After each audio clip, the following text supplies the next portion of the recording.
You're listening to Served Up, a podcast that features inspiring beverage professionals and topic experts that share their passions through meaningful conversations. I'm your host, Bridget Albert, also known as the Market Fresh Mixologist, an industry mentor with decades of experience.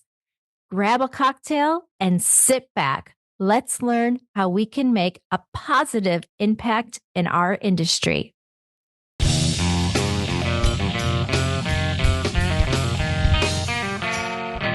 Hey, y'all, it's Bridget here. I had the opportunity to chat with Perry Ritter. Perry talks about all things whiskey, from tasting notes to deeper stories behind America's spirit. He opened up about navigating recent changes in his podcast while still keeping the spirit of bourbon at the heart of every episode. So sit back, relax, grab yourself your favorite bourbon cocktail, and enjoy the show. Perry, welcome to Served Up. I am so happy to have you on the show. Bridget, thank you so much for having me. It's crazy the turnaround between when we connected and me getting to be on Served Up. This is a real honor. I'll be honest with you. It's pretty awesome. I felt like we clicked really well on your show. This is my bourbon podcast, and listeners, if you haven't checked it out, you need to jump on YouTube right this minute, take a little pause, and then jump back to this show. You need to check out his podcast. It's pretty amazing. And with that said, Perry, can you tell our listeners a bit about yourself? You know, like, where are you from? You know, how did you discover bourbon? And how did your podcast come to be? I am from and based in Lexington, Kentucky. I have basically lived here my entire life, aside from the 4 years that I attended Eastern Kentucky University, which is 30 minutes south of Lexington, which is actually where I started the podcast with two of my classmates that I met while I was studying graphic design at Eastern Kentucky University. Curtis and Tanner, who both are still doing graphic design. I do graphic design now, kind of not necessarily as a hobby on the side, but it's more of a freelance job. But I do all of the design work for the podcast and pick up jobs kind of here or there. But Curtis and Tanner were instrumental in getting the podcast off the ground because we all would get together and just share bottles, share pours with each other. But the true, birth of my love of bourbon not just came from my being in the heart of Kentucky, but also just being around it as a kid, which sounds, I think, a little more sinister than I intend for it to. But my dad was a bourbon drinker growing up. His drink of choice, and it still is to this day for the most part, is Makers on the Rocks with a splash of water. And I talked about this fairly recently on an episode of Tim Bip with him about how he was always encouraged by his father, who was a Scotch drinker, and his drink of choice was Dewar's on the Rocks with a splash of water. That not only was it easier to drink whiskey that way, but you could enjoy more whiskey that way. And I never really enjoyed bourbon or whiskey in general. When I had it on the rocks with a splash of water, it always felt very diluted. So I would gravitate more towards, and I'll be very honest, this is not me patting myself on the back or trying to cover my tracks. I was a very responsible kid. I did not really drink at all until I was 21.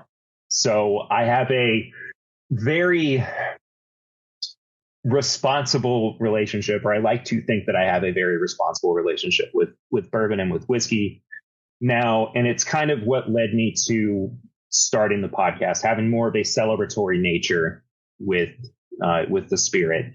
But I did have to kind of go through the stages of, well, I'm going to try this on the rocks. I'm going to try this, with Coke. I'm going to try this with other mixers. And then, on a just one rock or just with a little bit of water or whatever, and then weaning myself off of that to just neat. And it's very hard for me to drink it any way else, even, and my wife makes fun of me for this all the time. There will be occasions where we'll be on the beach and I'll have poured a tumbler of just neat bourbon, and that's how I am enjoying myself on my vacation. I mean, I can't really make heads or tails of why, other than that's just how I'm enjoying my downtime. I Well, you're I a don't have a purist. rhyme or It reason. just sounds like you're a purist, right? When it comes to bourbon, and that's okay. I guess so. And even then, I think that I feel like I don't mean for it to sound like you were putting these words in my mouth, because that's definitely not it. I don't feel superior in that way by any means, because I do still very much enjoy a really good bourbon and Coke or bourbon and lemonade or an incredible bourbon cocktail. It's just, there's something about anytime I get the chance to, whether it's at the end of a long day or sitting down with my best friends or whatever, having a bottle that I'm really excited about, a pour that I'm really excited about, and just being like, you have to try this. And even bottles that I haven't been really excited about, and I'm like, am I crazy? Is there something wrong with this? Has my palate been off? I need you to try this. And just the camaraderie of sharing whiskey. And this goes back a little bit towards the origin story of the podcast as well. I fell in love with the channel It's Bourbon Night too, which was originally started by Chad and Sarah here also in Lexington. That channel since evolved as well. That's a different story for another time. But I got to be good friends with them, and they helped me develop my palate and kind of my voice as well. And at the time, I started the show in 2017. So we're coming up on 8 years of the podcast, almost 400 episodes, which still feels like a wild thing to say. Congratulations. That's amazing. Thank you very much. That's quite an accomplishment. That's amazing. Thank you. I sometimes look at it and I can't fully fathom how I've spent that much time with this project. And I do still look at it as a project because I don't know where the end point is. It's ever evolving. And we were talking a little bit before we started recording about how my current co-host, Eric Smith, who's known as the Whiskey Mutant on social media, is now moving on from the show. This is now my fourth co-host. I had another in between Curtis and Tanner and Eric, the friend that we affectionately call Swan. He was it was a nickname that we gave him in college as well. And Swan was somebody who really helped develop the show into being more grounded in, professionalism within bourbon. And then Eric transformed it again into, yes, we're doing these professional things, but also having fun with bourbon and bringing energy into just making bourbon fun again.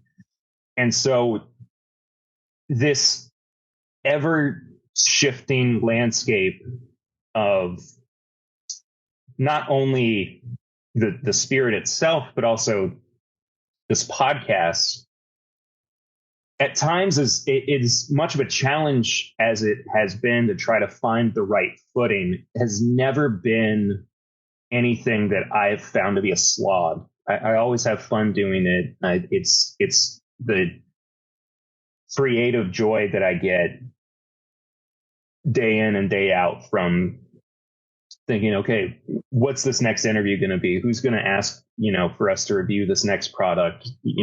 Getting into more of reviewing books and, different little projects here and there that other people are asking us to take a look at. And, as I am approaching this 8-year mark, as I am approaching 400 episodes, and kind of going into uncharted territory, even though I've done this podcast on my own too.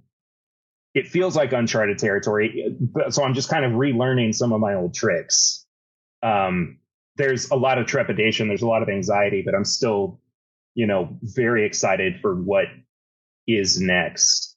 And you and I are having this conversation a couple hours before I'm about to go live, my regular Thursday night live streams. And I'm about to say for the first time publicly that I'm not I'm not at the moment looking for another co-host. And I'm also not looking to quit doing the podcast anytime soon either. I think that, there are some people who expect that, oh, you had such an amazing time with this co-host, what could you possibly do next? And I'm like, just figure it out. I don't know what else to do. I think you have to give yourself some time and some grace. When Julie left Served Up, who was my co-host for a long time on Served Up here, and we're still dear friends, didn't take away from our friendship. Yeah. But I can tell you, I have not had any inkling to replace her. I can't replace her. But what I do enjoy doing is bring in guest co-hosts once in a while. If I know it's a topic that gets them hot and something that's exciting to somebody that I know, shoot, I'm going to invite them to be, the guest host. And every time I've done that, it's always just really phenomenal shows because I know that person is so dialed into that topic that they're coming in with full energy. And I've been so very, very fortunate to meet and become friends with so many people in this space too, where we've developed that dynamic as well, that even in conversations where we're just kind of talking back and forth about bourbon, or we're just talking about spirits, or even just, our kids. At times I slip into podcaster voice and I realize this could work in some capacity. So I know that there is room for me to do something similar like that, have friends who are also in this space become a temporary co-host or guest co-host too. But absolutely. I said this to my dad, that every time that I've had to say goodbye to a co-host, it's almost like being broken up with. Yeah, I feel you on that. It is a bit heartbreaking, and it is a bit of having to dust yourself off and reimagining. But then it's like you get behind the mic and it's all good. That's how I felt. Right. Yeah. After Julie left, I'm like, okay, I'm in my total comfort zone. I'm fine. Yeah. You're going to be fine. And I apologize too. I don't mean to use the front half of this podcast as therapy. You can. This is like the most really good listener, Perry. You can. It's a very fresh thing for me. Like tomorrow is the last recording session we're going to have before Eric officially leaves the show. And so I'm still processing a bunch of things, and I want to talk about so many other things as well too with you. It's I appreciate you opening up about it, because I think that it's, even when you look beyond podcasting, when you lose that partner, right, you kind of lose that partner in business, let's say. They really do, at least I'm talking from my own experience, become, part of your family. And then when they step away from that project that you've been working on, it is a loss, and it is something you almost have to mourn and regroup and then find your comfort and reimagine that space solo. It's not easy, man. I had to do it. I know it wasn't fun. But you do it, and you just carry on, because what you're producing is terrific. And so many people want to hear from you and know about bourbon. Yeah. And I appreciate that too. And I never want to take away from the content either of, it celebrating and in a way educating. about bourbon too, and American spirits at large too. We over time have tried to dip our toes into other things as well within the American spirits market, even outside of that as well. I Yeah. think there's a larger meta at times of, well, you've experienced all of this American whiskey. When are you going to try Scotch on the podcast or on your YouTube channel? When are you going to dive into Irish whiskey or Japanese whiskey? And I think that as fun as it is to branch out from those things at times, you lose the core of what you were trying to do initially. And people either get really, really pissed with you for not branching out, or they really appreciate the fact that you are true to your initial mission Right. statement. You can't please everybody. What did they say? You can't please everybody. You're not guacamole. I think that that's true, right? You can't. You can't make everybody happy. Yeah. And I feel that way on such a deep personal level as somebody who is like just a people pleaser anyway. Like I had to took a lot of therapy, but I had to unlearn, a lot of people pleasing behaviors. But there was a time where I was like, what is most important to me is celebrating bourbon and celebrating the people who make the best bourbon, and even sometimes, the bourbon that I like the most too. It doesn't have to be what is quote unquote the best bourbon. It might not be winning, the gold medals. And that's okay, right? But, because now I feel like the market is so almost becoming oversaturated, and it's impossible to know all of the brands. It's impossible to have your finger on the pulse almost, because I know, even if we look back, like let's say 15 years ago, in the beverage industry and where bourbon was to where it is today is completely different. Right. You had the big houses, you have Beam, you have Heaven Hill, you have Four Roses, where it might be Wild Turkey, but you didn't have all these little Angel Envies and these cool, rabbit hole brands and all this happening. So it's an interesting time. And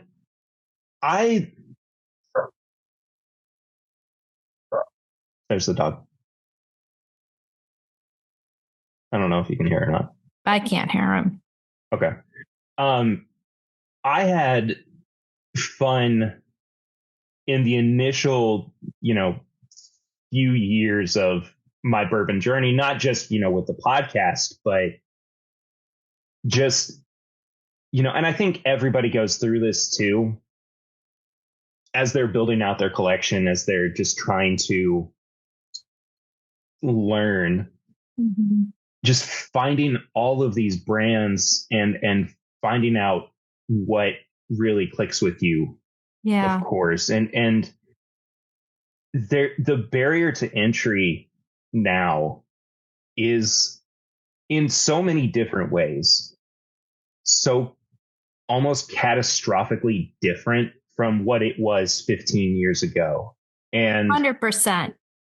To me, as a content creator in this space too, I almost get paralyzed at times, not knowing which direction to go in. Yeah, I could see that. Because there are times where I look at, say, the shelf at Liquor Barn or Total Wine, and or Benny's, yeah, sure, and there are all of these different brands where I'm like, this looks cool. I've never seen this before. I wonder if this would, be exciting for somebody to hear a review on. But then, you look just slightly to the left and there's the new Heaven Hill product, or there's the new Riff, or whatever. And you start to second guess yourself. And then you're like, where am I supposed to go with this? What am I supposed to make content about anymore? What do people want? And the some of the best advice that I've ever absorbed, and I say absorbed because this wasn't ever directed to me specifically, was do the most with the limited amount of time that you have Mm-hmm. in this space. And I know that's a big ask when you're producing content about spirits. Like Yeah. it can feel like you're putting yourself a little bit higher than you need to, but the whole point of it is just like, don't second guess yourself too much.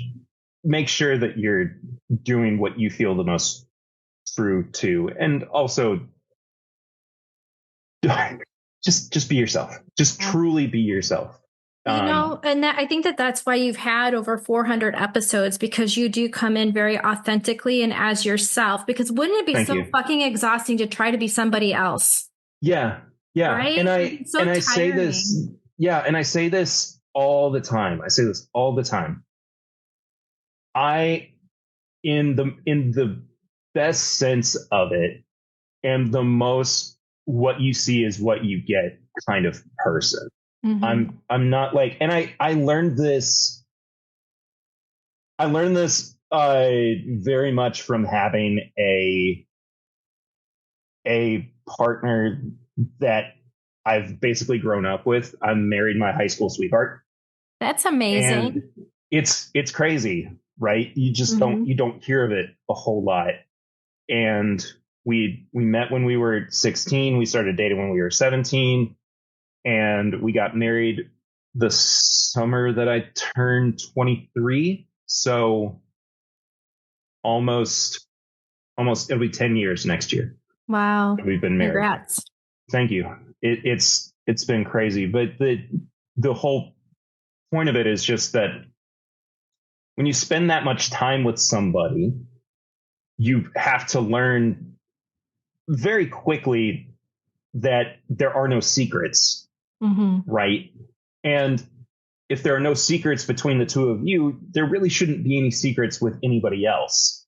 So why act in a different way when you're in front of people or in private with people than you would with the person that you are ostensibly the closest with?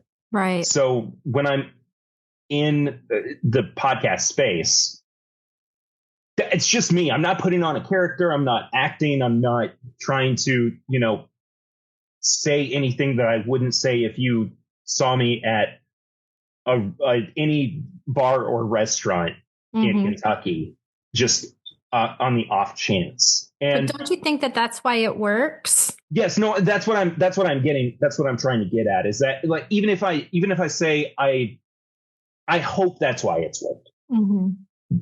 Does that make sense? Like, It does. It does. And I think that this is also some great advice to our listeners, because when you do show up authentically, when you are very comfortable with yourself, and being a podcast host, it's not it's not for everybody. Let's put it that way, because you do have to show up comfortably yourself.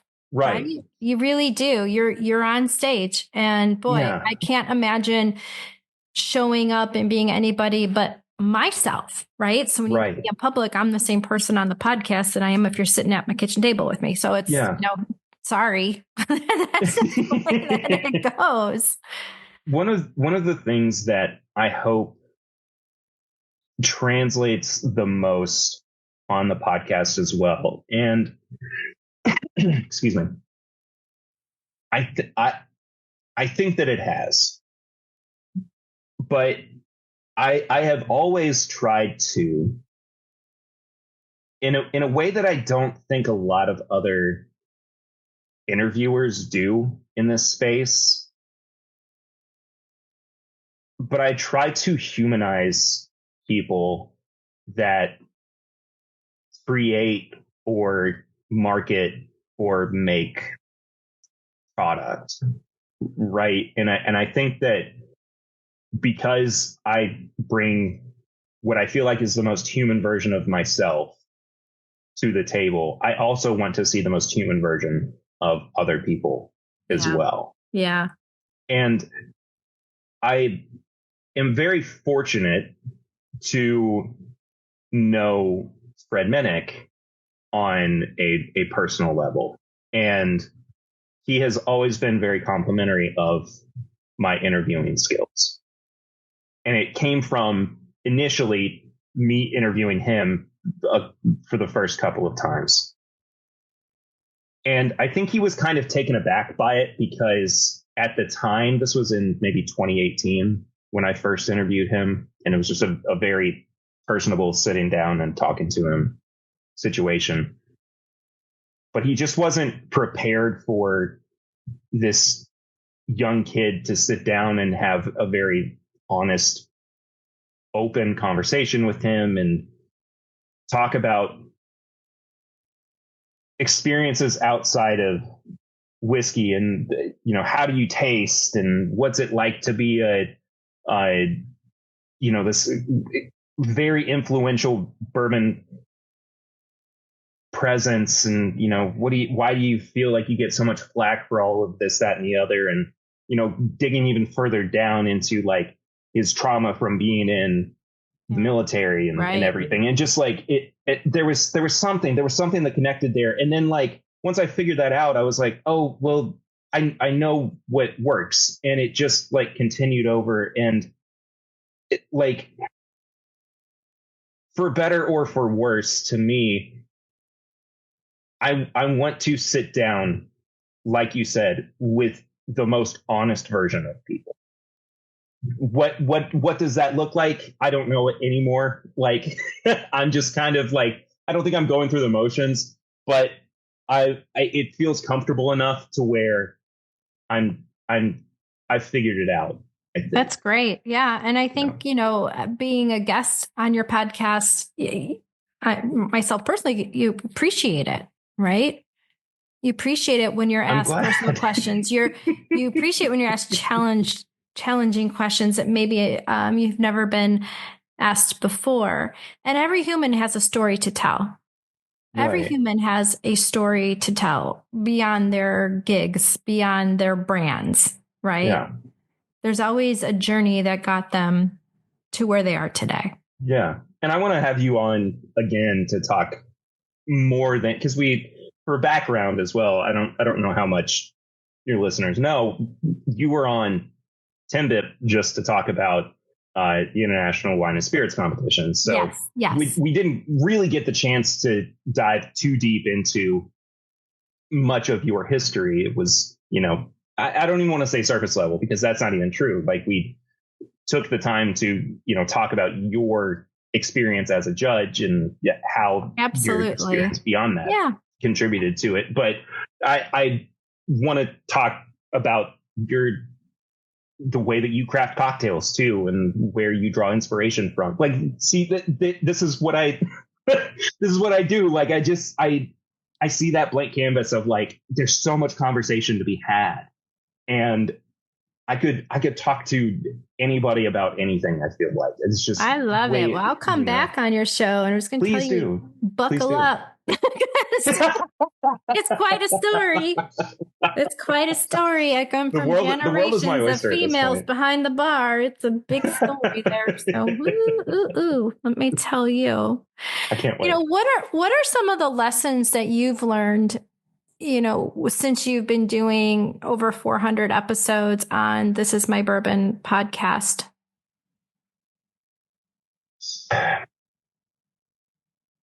I have, I've had to learn a lot of self-discipline, for one, because I don't have a boss with this. I'm my own boss, but at the same time, the listeners can kind of be described as my boss, because they have a deadline that they anticipate new episodes coming out on every single week. So there's a bit of a dichotomy with that. But at the same time, I'm the one who demands the highest quality. I'm my own worst critic, or best critic in some ways. if something comes out that I am unhappy with, I mean, I'm not getting fired, of course. It's almost next week's problem, and I'm constantly trying to learn and trying to improve upon what the overall product is. I love I've that. also learned when to say no, a lot more than I did when I was younger. I this goes back to being a people pleaser as well. There are I don't know if I've ever said this on the podcast, but I say no to a lot more opportunities than I say yes to. Even if we get sent product that people are asking for our honest opinions on, and I say, could you review it on the show? And then we try it, or I try it, and then I'm like, I don't think you want us to talk about this on the show. I don't think that it would benefit everybody, you know. There it's such a strange world, and this is a lesson that I think I'm constantly relearning as well. But the most recent instance of it that sticks out in my mind, at least, is from Kenny Coleman from Bourbon Pursuit at our live show last year. We were talking about times when we've maybe regretted an interview or excuse me, a review, or times that our opinions have changed on products. And he said that they've never put out a review that they haven't felt comfortable about releasing. And the reason being that once it's out there, it's out there. You can delete it. You can go and, completely erase the metadata and everything, but it's going to stick out in somebody's mind one way or another.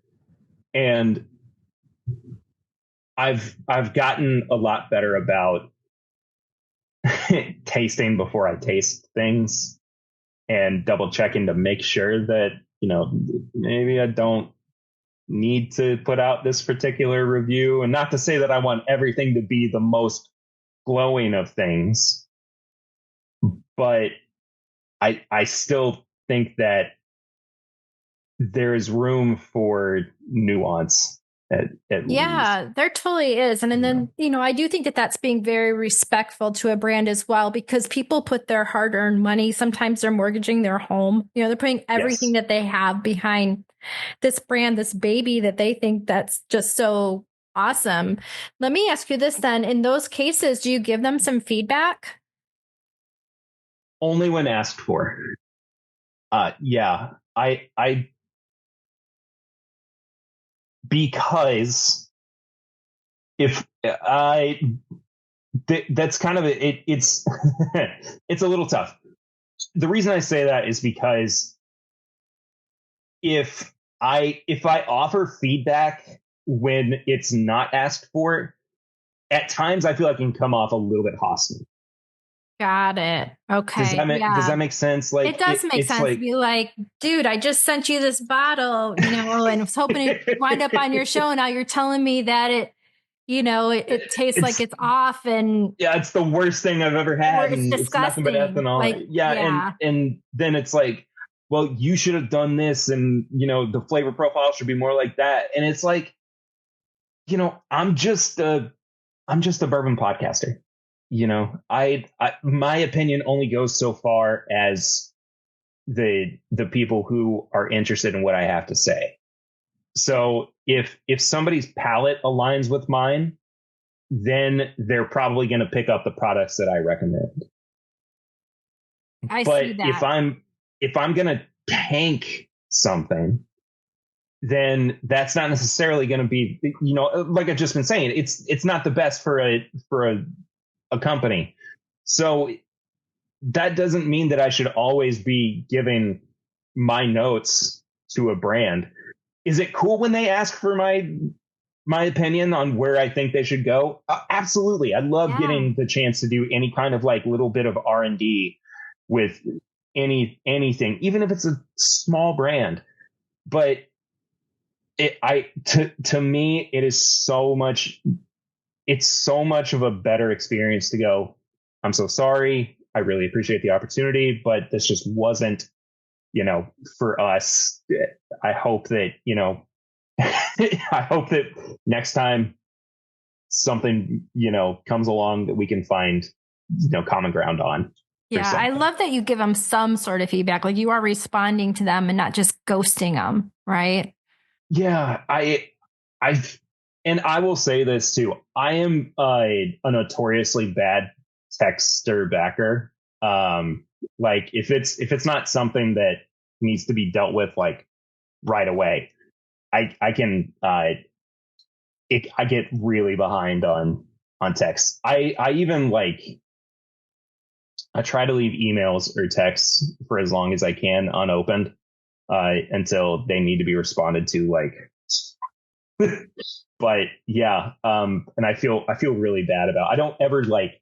I say this to even like my listening audience. I'm not ignoring you. I promise. It's just like I'm just really, really focused on what needs to be taken care of immediately. I don't even know if that's like an ADHD thing. I think it is. Um, I think it is. I'm not a doctor, but it could be. I have ADHD. It could be. yeah. I'd have to Fair think enough. if I don't do that. I am the opposite. If you text me, I have to text you right back or it makes me totally anxious. Yeah. Like, No, I I mean, lose sleep. And if I I have miss your text, which I have done, I actually did that today. I had to text somebody who texted me 2 days ago and I'm like, it was like the end of the world. So yeah. yeah, you might be part of the ADHD club. I Welcome mean, if you are. I wouldn't be surprised. I wouldn't be surprised. I have a very healthy dose of anxiety and depression as well. Yeah. So, they all kind of go hand in hand, I think. Yes, they do. They do. They do. I feel you, man. I mean, Yeah. mental health is taking care of mental health is real. Yes. It's Absolutely. real. And Yeah. I think, something that I have found through podcasting and just talking to people, for me, it's been like a release of some sort, finding like minds or topics that I'm so excited about. Like it's very calming. Yeah. And it's funny because I think in my ADHD brain, I so badly want to talk about the like specifically mental health side of things at times. And I have to like stop myself from it and be like, let's just talk about the topic at hand. Like it's it's okay if we like kind of touch on it, if we're doing a fundraiser or something, but this is a bourbon conversation. Like let's talk about Knob Creek single barrels or whatever. Don't veer too far off.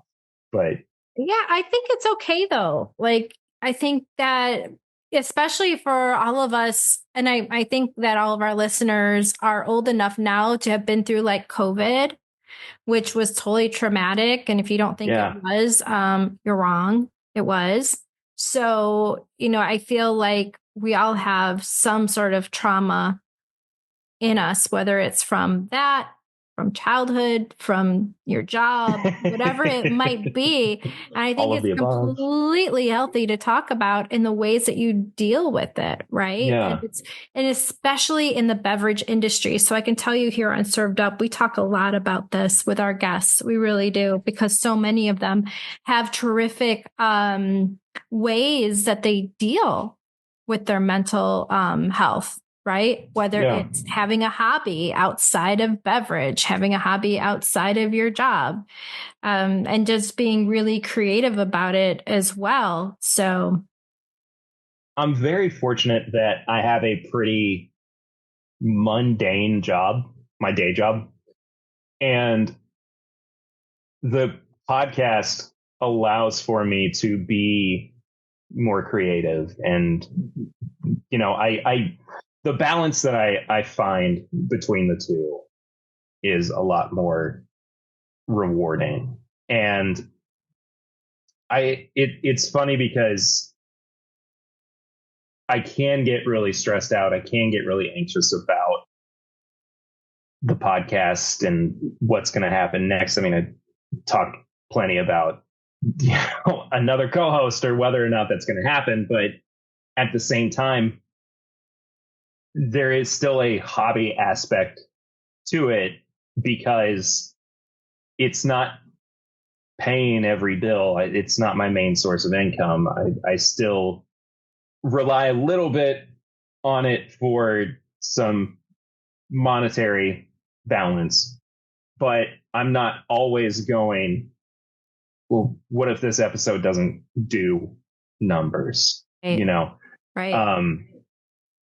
I'm very fortunate to be where I am with it, but I'm not living or dying by it. Yeah. I suppose. But I think that it's amazing because it is a creative outlet, like you said, Yeah. something out of your day to day. You get to chat with fun people, you get to taste bourbon. I mean, it's not terrible. It's,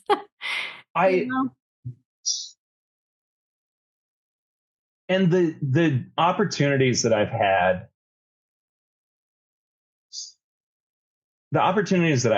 to not just sit around and drink bourbon, but to go and just see people excited about drinking bourbon in different, this sounds kind of funky, but to drink bourbon in different places. And I'm specifically thinking about Bourbon and Beyond, which has been for folks who don't know, it's a music festival in Louisville, Kentucky, which straddles a fine line between celebrating music and celebrating bourbon. And not to speak too much about Fred Minnick, but it was a passion project of his. And I've gotten to go and interview artists there, and we'll talk about their, if they do drink, talk about their, passion for bourbon, or whether or not they drink bourbon and write music, and, that kind of thing. But also, there's bourbon industry people there too. And it's just a very fun opportunity to kind of cross paths with two things that I have an immense passion for. I think that's so great. That's wonderful. Yeah. I mean, my God, I would love to bring Served Up to a music festival. Oh man. It's so much fun. So cool. I think if you want to make the trek to Louisville, I'm pretty sure that they're still accepting media. Yeah, well I would love it. I just think that that's amazing. And to interview artists and talk about bourbon. I mean, what a great thing that you have created for yourself, right? Thank you. Through your podcast. What are some of the more surprising things that have happened on your podcast? What are some things like, well, I wasn't expecting that to happen, or even to learn that nugget? I think I'm past the statute of limitations on this. I'll try to keep, I'll keep it fairly vague, just so I'm not getting anybody in too much trouble. But this is just a fun story. It's not even like I really learned anything super significant from it. But a few years ago, I had planned to interview a particular person who was working on a distillery. And the distillery was being built on refurbished grounds, right? And while they were on the grounds one day, the construction team came to them and said, "We found a barrel." They're like, what do you mean? They're like, we kind of came across a barrel. They're like, there was nothing marked on it. Don't know how old it was. Don't even know if it's like safe to drink. And it's at a historic distillery, right? It's, being refurbished on historic grounds. And other distilleries, other still operating distilleries too, had stored their barrels on this site. So there's a number of different places that this barrel could have come from. Heritage distilleries, right? And this person who doesn't work with this distillery anymore said, crack it open. Everybody's taking some home. So that's amazing. Yeah. So I was over at this person's house and planning to interview them, and they pull out this bottle of an unnamed product that looked like it could have been from 70s, 80s, and it had just been sitting in the barrel for that long. And they're like, you can drink it if you want to. You don't have to. I was like, what do you mean? Like, of course I'm going to try this. Absolutely. You're going to try it. Why wouldn't you? This is just one of my favorite stories to tell about like things I've gotten to experience with the podcast. There's so many different weird little moments. Like, I think it was Bourbon and Beyond. It might have been Hometown Rising, which was a music festival that was put on by the same production company in 2019. It happened one year and then they haven't done it again. But I got to interview Raylan Nelson, who is Willie Nelson's granddaughter. That's amazing. What was that like? What was that experience like? It was. I just watched, just on a side note, last night I just watched the documentary on June Carter. And Willie really? Nelson, yeah, and Willie Nelson is in it. Really? I didn't even know that this was a thing that was out. It's fantastic. I have to watch it now. Yeah. Okay. It was funny because when I do these preparations for interviews at music festivals, I'm basically firing off like 1,000 different emails, just asking people, if I could interview them. And I think Raylan kind of slipped through the cracks a little bit. And I got asked by her team if I could interview her. I was like, okay, sure. And they sent through like her credentials. It was like Willie Nelson's granddaughter. And I was like, absolutely. And this is how, Bridget, this is how professional I felt in 2019. Like if I had a different outlook, I would have taken her up on the opportunity. We got done recording her interview. I have such a regret. This is I have very few regrets in life. But if I had my wherewithal back then, when Willie Nelson's granddaughter invited me to go smoke weed with her. You did not? I did not. Oh my, I'm disappointed in you, Perry. It probably would have put me on the floor as the only problem, and I wouldn't have been able to work for the rest of the day. This is probably true. I mean, I had so many more interviews lined up for the rest of the day. Like it was nowhere close to the end of what I had planned. Oh my God. But I'm so yeah. Yeah, boy. Oh boy. That opportunity is never going to come around again. And you never know. You never know. Well, true. And if it does, and she says, "Hey, you want to smoke this?" You're just going to stop what you're doing and you're going to say, "Yep, I do." Yeah. And let's take a Even selfie if it's just one toke, just one. Yep. Yeah, Is that's this a family amazing. friendly podcast? I don't Sure, know. sure. I'm I kidding. mean, I'm I kidding. talk about THC all the time and stuff. It's fine. I'm Oh old. yeah, that's right. We talked about the THC RTDs. I love them. Yeah, Yeah. I really need And to try them. I really love them. And I've said it on your podcast. I'll say it again. I like the ones that taste like bong water. I don't like all sweeteners. You know, it doesn't have to taste like fresh berries or nothing. I love it. And I feel The so good the ones, next day. And I can the literally just ones need that to drink keep, like maybe one if it has a certain amount of, milligrams in it. I'm good with one. the ones that keep getting advertised to me, I think they're called cornbread. I've not heard of those. Where are those from? I think they're Kentucky based. Hmm.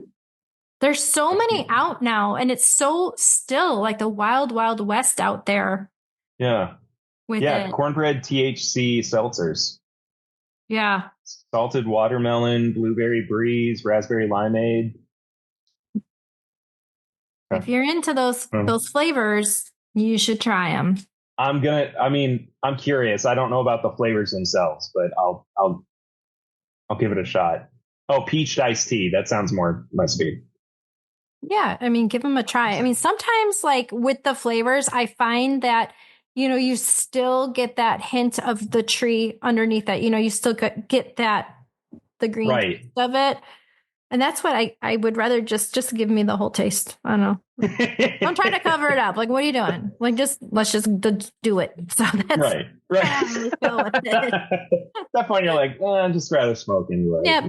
And I can't smoke it anymore so much. It just wrecks me, man. I can't do it so much anymore. It wrecks my It's throat. been so long since I've smoked too. I mean, Oh, just an age and a half. And I think there was going back to COVID too, there was something about it where like getting away with some aspects of community, like not being around people as much. I was like, well, if I'm not going to see people, I'm not going to participate in it, I suppose. But anyway, well, this you was should have funny. came over Like my house. aside, You should have came over my house. That's all I can say. Shit, I was at Post Malone concert last week and seeing Jelly Roll. My girlfriends and I were at a bar. snap. It was awesome. We were at a bar in Chicago and I asked them, and I knew that they didn't have it, but I'm like, do you have any THC drinks at all? Because I wasn't feeling having a beer and wine or Right. I also didn't want to have to go to the bathroom during the concert. And the surfer's like, no, but there's a dispensary right next door. And I'm like, see ya. Oh, I got up and went next door, got my I'll be gummies back. for the night because I'm like, it's just, you know, Yeah. it works for me. And Right. that's, I think it would be different too if it were because I think it's medically legal in Kentucky, but if it were more widespread, yeah, it would be a different thing for me. yeah. And when But if it is medically legal, make sure you get your medical card when it becomes like fully illegal, because then, you get a break on the taxes on it because that's where it right. gets really expensive. Oh, okay. Yeah. All right. We're learning so many things here today. Just email me for tips on weed. Oh, Jesus. Links are in the description. We've gone way off the tracks. Oh my gosh. Well, let's talk a little bit about bourbon while I have you. Yes, please. Has there any I'm going to pour something else too while you're doing that. Yeah, I love it. Has there been any recent like newer bourbon brands that have surprised you and delighted you? Yes. Not to harp on them too much because they're close to home. But I have been very, very pleased with the batched limited release products from Rare Character. I'm also close with Chad, their master blender. So I try not to get too I try not to boast too much about what he's doing, but I do think that there have been times where I've said, there are little things you could change about this. But so this bottle, his first batch of Kentucky straight whiskey, which is just like an American whiskey. I think it's Kentucky. Oh, it's just all Kentucky whiskey. I thought some of it was Indiana, but it's a blend of bourbon and I think wheat whiskey. Is incredible. Oh, nice. I think he's that, originally Rare Character was just doing their single barrels, and they started to branch out into this limited release brand. Mm-hmm. And I think that they're doing fantastic with it. We just interviewed Dave Jennings, who is also known as Rarebird 101, who most famously is known for being a Wild Turkey fanatic. He's got a new brand out called Caleb's Crossing that started out as all finished products, but he's working his way towards more straight whiskeys as well. And those products were phenomenal. They've got a true like dusty nature to them that I think is really interesting. He's doing slow proofing with them, which is something I had never heard of before. Yeah, but can you explain that to our listeners? Yeah, and I'm going to do my best because this is a new process to me as well. But instead of proofing a product all at the same time once it's been dumped from the barrel, what he's doing is he's tasting it from the barrel, and then he's adding water into the barrel based on what he thinks the next best proof needs to be. So even if, if he thinks that it doesn't need to change, then he'll leave it. But if he thinks, it needs to be a little bit lower, then he'll add some water to it to change it. And there's something about this process of slow proofing that helps the whiskey continue to interact with the oak, with the wood, that gives it a more, I don't want to say subtle because that's not the right word, but a more cohesive flavor than when something is dumped and then water is added to it. Because I've always had this theory, don't know what is specifically what it is, that when water is added to, especially too much water is added to alcohol, it sets off this like counterbalance between it that makes the product harsher almost. Like, how often do you hear people say, that Jim Beam or that Wild Turkey was just too hot or too spicy or whatever, but then they try something at like cast strength or 120 and they're like, that's surprisingly smooth. There's something there. I've talked about this for years, and I have a graphic design degree. Like, I don't, have any kind of science to back it up. Right. Okay. There's something there's feel some like magic there. it's pseudoscience basically. I don't know. Magic. That's when I don't know what I'm talking about. Like, it's just magic there. It just happens. But on the further end of this, on a more heritage brand too, and then I'll name another new brand as well. The product that has come out this year that I keep thinking back to as, and I know it's just as of recording the end of May, I'm like, is this going to be my number one product for the year? The Jack Daniel's 14. Really? That's so interesting. I only have, the media sample, the like 50 mil media sample that we got sent.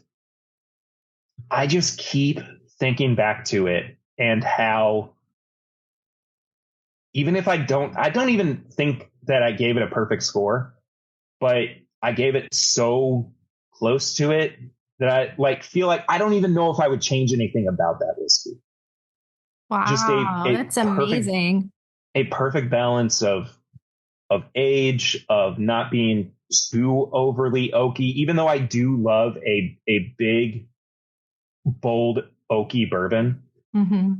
I think that it just, and it's perfectly priced too at $150 a bottle. I Mm-hmm. just think that everything about what they did, at least with this first release, I don't think they're all going to be cast strength. I think that they just completely hit the nail on the head with it. And Nice. I'm really trying not to like get too ahead of myself. We still have 7 more months to go in the year, and I have no idea what's going to happen with it. But I think that that's really interesting. Because, as a true bourbon lover, to love something so much from their portfolio is unique. I love Jack Daniels. I truly love Jack Daniels. They're single barrel proof. It's one of my go-tos as a product to have around.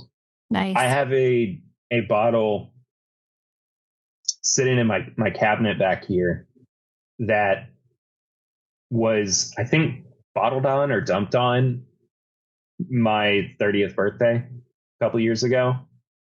That I don't know when I'm going to open it, but it's being stored at least. Well, you shouldn't ever sit on something that's delicious. That's what I've learned. That's true. Don't save it like a Tuesday watching whatever Netflix show you're binging for it.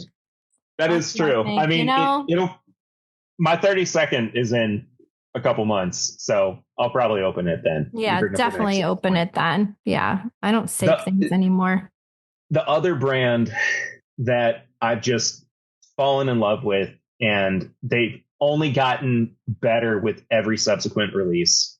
And the reason I'm like looking over here is because I have like 4 of their media samples on my bookshelf. Is Found North. They're an American brand that sources all of their product from Canada. Everything's cast strength. Most everything is age stated at least 15 years. And they're a Canadian whiskey brand that was made for bourbon drinkers. If you are a bourbon drinker who doesn't know how to get into Canadian whiskey, they absolutely are somebody that you need to check out. I think that they have something to offer for the most tepid of bourbon drinkers who don't know where to go. They're a little bit pricey, but I've done maybe 4 or 5 reviews on their products, and some of them have been packaged together with a few of their releases just kind of lumped together, but they're really spectacular. I highly recommend. I love to hear that. I love that you mentioned a Canadian whiskey, because we don't, hear a whole lot about what's happening in Canada so much anymore. Yeah. And I do think there are some delicious things coming our way from our Canadian brothers and sisters. I think so too. And I don't know, we're sitting at a weird point right now with the tariff side of things. Yeah. I don't know exactly what that's supposed to look like right now, but I think it's supposed to be clearing up. Maybe. I don't know. I don't know, man. I just turned off the news before we started recording. That's for another podcast. And we talk politics on here all the time, because I am just pissed off every which way right now with the current administration over many things. And one of them, definitely the tariffs. I think he just uses it as like dangles it. I don't even know. It's threaten other countries. It's so harmful for just working class people in a way that I don't think we fully have understood yet, and probably won't understand for at least a couple decades. I don't think it's terrifying, but I don't want to get too far into that. I don't want to get too far into it. I'm sorry. It's almost sorry. Nope, it's fine. It's fine. Yeah. It's really not fine, but we don't have to talk about it right now. It is what it is. Well, I know I only have a few minutes with you left. Could you leave our listeners with maybe some advice, especially for those who maybe they're just curious about bourbon And maybe they've never tried bourbon before. Yeah. And they don't know where to start. What would you suggest? If you are curious about bourbon, don't be scared to try something new. Don't be scared to try the bottle that looks pretty, even though it's probably going to be the worst bottle that's on the shelf. The least attractive bottles sometimes are the tastiest. If you took a shot of Wild Turkey 101 in college and you swore Wild Turkey 101 off because of that experience, please go back and try it again.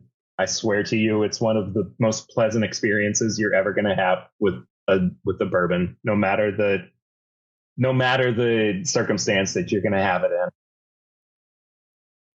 Be curious, be willing to have some experiences that you're going to regret with purchases, or with, buying at bars, but also share with others as well. I think that if you buy a bottle that you're really excited about, one of the best places to open it is with friends. Yeah. That's one of my favorite times, is just going to somebody's house, whether it's for dinner or just to hang out, and saying, I can't wait to open this, and I saved it for this, and I hope you like it. And even if you don't, it's still an experience that you get to cherish and remember. I love that. One of my friends, Charles, one of the things he likes to say is when people ask him, like, what's your favorite cocktail? And his answer is usually like the one I'm having with my friends. Yeah, I feel that. I think definitely that's really feel cool. that. That's really cool. Well, on behalf of Served Up, Perry, I want to thank you so much for taking time. I do hope that you'll come back and let us know what you're up to. Of if course. You're open to it. And I would love to. I would love to have you back. And I just want to wish you just some great health and a lot of peace. And I can't wait to see what you do next. Cheers to Bridget, you. thank you. Thank you so much for having me. It's been a lot of fun. Thanks for listening. Served Up is brought to you by Southern Glazers Wine and Spirits. Produced by Zunu.online. Music by We Killed the Lion can be found on Spotify.